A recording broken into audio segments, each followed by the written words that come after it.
pengimbasan. Pengimbasan itu salah satu jurusnya itu tentang tundukan resiliensi. Pernah dengar ini istilah belum? Sebentar belum kita pelajari bersama. Jadi ini salah satu jurus yang Pak Guru dapat, terus pengimbasannya itu di siswa. Jadi pengimbasan itu dua jurus di siswa, satu pengimbasan itu ke guru dan kepala sekolah. Yang pertama kita ke kelas dulu. Jadi kita lihat sama-sama kesepakatan layanan. Yang pertama itu berdoa sebelum dan sesudah kegiatan. Ketika teman berbicara yang lain mendengarkan, aktif dalam kelompok, tertib dalam berdiskusi, mengacungkan tangan ketika ingin menyampaikan pendapat, saling menghargai baik dengan guru maupun dengan teman. Pas, bungkus.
Waktunya 5 menit dari sekarang.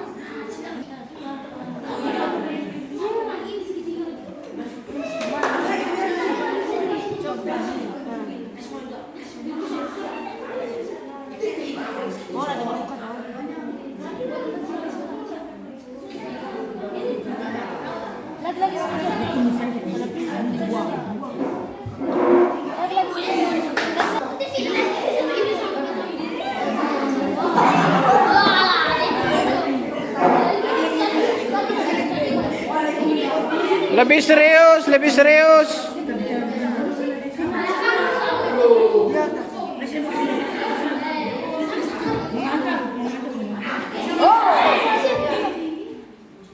Ayo berlomba-lomba siapa yang lebih cepat kira-kira. Dan menaranya paling tinggi.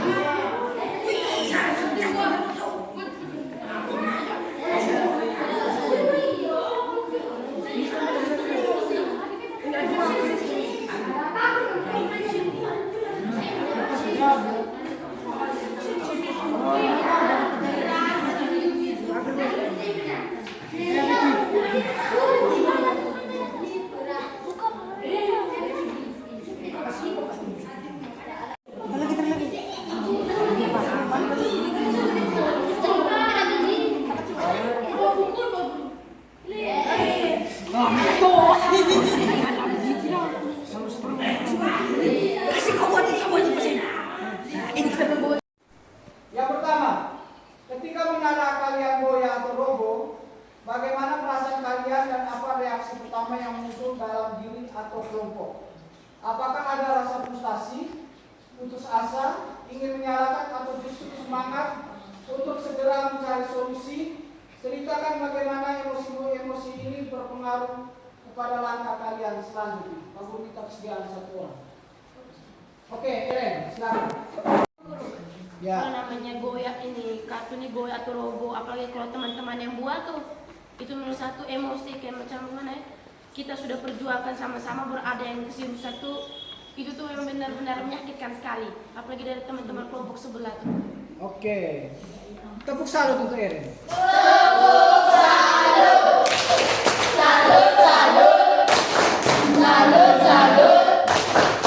Salut. Oke. Yes, ya. Ada video. Morning, everyone.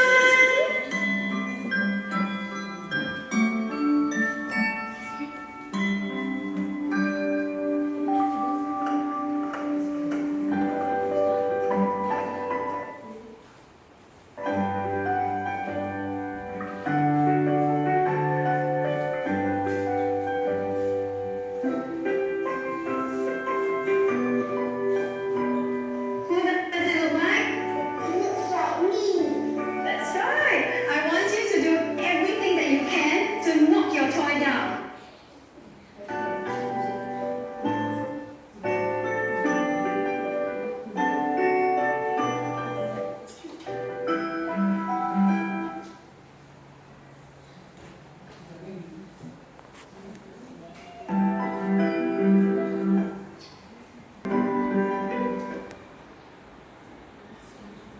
Who is the strongest in class?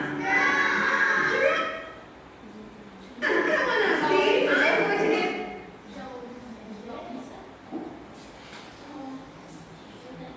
Jerome a prop, and he's going to try to knock it off the table. Ready, Jerome?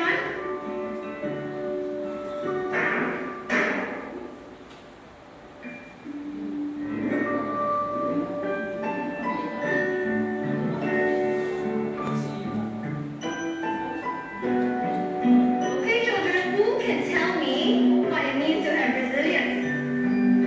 Yes, Paige. Resilience means if you make the toy fall down, you come back up very, very fast. Very nice.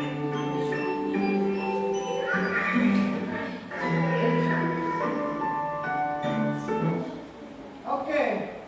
Jadi kita sudah nonton video di atas tadi ya. Ada tanggapan berkaitan dengan video di atas? Jelas video di atas tadi? Anak-anak di ruangan dibagikan sebuah mainan, terus gurunya menanyakan kepada siswanya, siapa yang paling kuat di dalam kelas? Benar toh? Jadi ada Jerome yang paling besar ya? Terus dia pukul itu mainan, tapi mainannya tetap berdiri. Itu kunci dari resiliensi. Ada yang bisa memberikan tanggapan berkaitan video tadi? Coba Michelle. Saya video tadi tuh sangat bermakna, walaupun dia punya jalan ceritanya itu singkat tapi lumayan bermakna. Dari mainan tadi tuh kita bisa belajar walaupun kita tuh sering dipukul kuat, kita sering kayak dia kan benda kecil nih, walaupun dipukul, dimainkan, tapi dia tuh kayak tetap berdiri tegak. Kita bisa belajar juga dari mainan tersebut. Oke, tepuk tangan untuk Michelle.